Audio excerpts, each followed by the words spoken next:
സംസ്ഥാന സാമൂഹ്യനീതി വകുപ്പ് ചെങ്ങന്നൂർ റവന്യൂ ഡിവിഷൻ ഓഫീസിന്റെ സഹകരണത്തോടെ പരാതി പരിഹാര അദാലത്ത് സംഘടിപ്പിച്ചു. Revenue divisional officer Moby J ഉദ്ഘാടനം ചെയ്തു. സംസ്ഥാന സാമൂഹ്യനീതി വകുപ്പ് ചെങ്ങന്നൂർ റവന്യൂ ഡിവിഷൻ ഓഫീസിന്റെ സഹകരണത്തോടെയാണ് പരാതി പരിഹാര അദാലത്ത് സംഘടിപ്പിച്ചത്.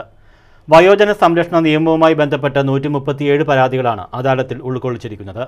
അദാലത്ത് മെയിൻ്റനൻസ് ഓഫീസർ കൂടിയായ revenue divisional officer Moby J ഉദ്ഘാടനം ചെയ്തു. ഈ അദാലത്തിനകത്ത് 137ഓളം ആൾക്കാരെ നമ്മൾ ക്ഷണിച്ചിട്ടുണ്ട്.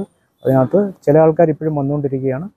അത് ഈ ഒരു വൈകുന്നേരത്തോടു കൂടി ഇതിനകത്ത് ഒരു 50% അല്ലെങ്കിൽ 70% കേസുകൾ നമുക്ക് അനുദിനത്തിലൂടെ തീരുമാനം എടുക്കാൻ സാധിക്കും.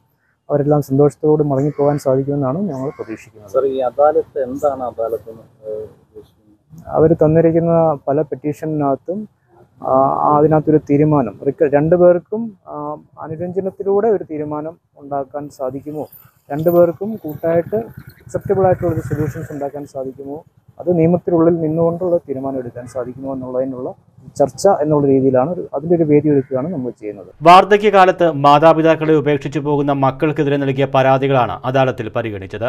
പരാതികൾ ഇരുഭാഗങ്ങളിലും ചർച്ച ചെയ്ത് രമ്യമായി പരിഹരിക്കുന്നതിനുള്ള നടപടികൾ സ്വീകരിക്കുമെന്ന് RDO മോബി പറഞ്ഞു. തുടർന്നുള്ള പരാതികൾ നിയമത്തിന്റെ സാധ്യത പരിഗണിച്ച് പരിഹരിക്കുന്നതായിരിക്കുമെന്നും അദ്ദേഹം കൂട്ടിച്ചേർത്തു.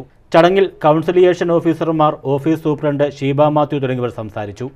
അദാലത്തിന് ജൂനിയർ സൂപ്രണ്ടുമാരായ സിന്ധുകുമാരി, വിമൽകുമാരൻ, സീനിയർ ക്ലർക്കായ ഹരികുമാർ, വകുപ്പുതല ജീവനക്കാർ തുടങ്ങിയവർ പങ്കെടുത്തു. News bureau, Chengannur.